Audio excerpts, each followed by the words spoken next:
What's going on, everybody? Welcome back to another brand new video.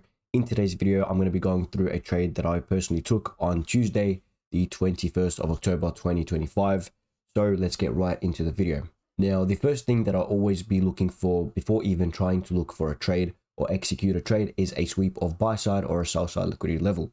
Now, that buy side or sell side liquidity level could be either London highs or London lows, Asia highs or Asia lows, or previous day high or previous day low. Now, usually I want to be looking for a previous session high or lows to be swept, as that always tends to give us a higher chance of the price reversing and giving us a clear trade to take. Now, having said that, that doesn't mean we don't have to be looking for previous buy side or sell side liquidity levels that were marked out prior and haven't been swept out yet. But I'm just saying that London highs and London lows, Asia highs and lows are just more high probable in playing out in our favor. My apologies for interrupting the video here, guys. However, I am opening up a few spots for my one-on-one Crown Capital mentorship program. I'm only taking on a few serious traders who are willing to change their lives forever. Now, in this program, you guys will be working directly with me, where we could change, implement, and improve your trading style, strategy, or anything that you're pretty much struggling with, and help you reach that next level in your trading, whether that being getting your first ever funded account, first ever payout, or even being consistent in the markets. Now, if you guys are serious and are willing to change your lives, the link will be in the description down below. And if you guys do apply and do get accepted, we'll be talking shortly. So let's get back into the video. So having said that, we actually do get a sell side liquidity level getting swept, which was London lows. Now, London lows was obviously formed in London session at around about 4 a.m. And when market opened at 9:30, we did get a sweep at 9:41. So number one on our checklist was a sweep of liquidity, and we did get a sell side liquidity level swept. Now, after that, I'm looking straightforward to go for a long. And the reason being is because price is moved by liquidity. So for example, if price sweeps sell side liquidity, then we're going to be looking for buy side liquidity levels to get swept. Vice versa, if we sweep buy side liquidity, then we're going to be looking for sell side liquidity levels to get targeted and hit. Now, the second step on our checklist criteria is going to be a swing high to be created. I want to be looking for a swing high to be created here. And the reason why I want to be looking for a swing high is because step number 3 and step number 4 are actually correlated and are actually dependent on that swing high. Without that swing high, we actually cannot move on to step number 3 and step number 4. So we do get these swing highs right here, but the one that really stands out to me is this one right here at 10.03. And the reason being is because to the right of it, we do get a market structure shift and a displacement. So let's just focus on the swing high for now. Swing high is pretty much a 3-candle pattern where we get this candle here. Let's name it number 1, this candle here number 2, and this candle here number 3. Now the candle 2 is high. It's the highest out of all 3. Okay, so that is just essentially just called a swing high.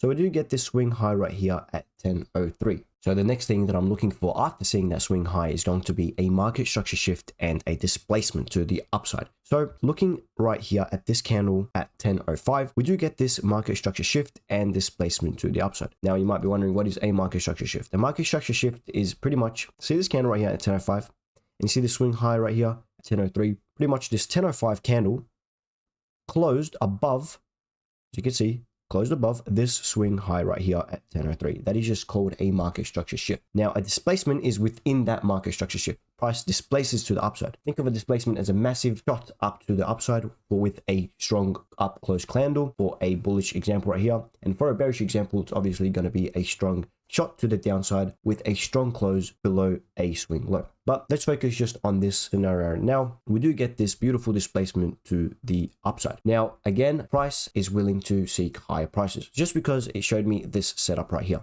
Now, step number 5 on our checklist is going to be a fair value gap. Okay, so a fair value gap right here is created within that displacement. Now, usually price is going to be creating a fair value gap when displacement occurs. And the reason being is because, again, a displacement is a strong shot up in price. Okay, so there's going to be an inefficiency, there's going to be a price gap, and a fair value gap is an inefficiency. You see this candle right here at 10.04, this candle right here at 10.05, and this candle right here at 10.06. These two candles are not overlapping. Okay, this candle right here and this candle right here, their wicks or bodies are not overlapping. Therefore, there's a gap and an inefficiency. That is just called a fair value gap. Now, I do want to pause right here and bring your attention to S&P 500, which is the correlating asset of NQ. So if we look to the right-hand side of the screen here, we do have S&P and we do get the correlating price action. Now, a very, very massive thing that I'm on about always in price is that we have to have correlating assets. Correlating assets is pretty much the same price movement that happens on NQ should happen on ES and vice versa. That same price action that happens on ES should happen on NQ. Both should show correlating price. And the reason being is because price could be manipulating on one asset and actually not manipulating on the other. So we have to see both prices doing pretty much the exact same thing, okay, for us to have a high probability trade. And having said that, I want to pretty much see what happened on NQ right here is happening on ES&P. So I want to see the same swing high getting created, which we do get that same swing high, 1003, and then we do get that market structure shift. So we got the swing high, market structure shift, and displacement on ES as well as that we also get a fair value gap on ES. So having said that, I have the exact same thing that's going on NQ going on ES. So that's telling me and indicating to me that price is correlating and they're both making up the same thing. They're both telling me pretty sure that we're going to be wanting to go to the upside. Now, for example, if NQ here had that swing high and market structure shift, but ES did not have that market structure shift and displacement to the upside, I will not be engaging in the trade, even though NQ has a clean setup to take. And most times, a lot of the times actually, NQ would manipulate or ES would manipulate, and you would end up thinking that NQ has a great setup where if you look at ES, you wouldn't actually have the exact same correlating price action and you would get stopped out. So it's very important here to take the trade where both assets are correlating. Now back to our fair value gap. We did mark out this fair value gap at 10.05. So after marking up that fair value gap, I'm going to be waiting for a retracement into that fair value gap and then I'll be going long. Okay, so a retracement is pretty much where price comes back and taps into this fair value. Now I want to be going long as soon as price retraces the edge of this fair value gap, the top edge, not the bottom edge or any other part of the fair value gap. And the reason being is because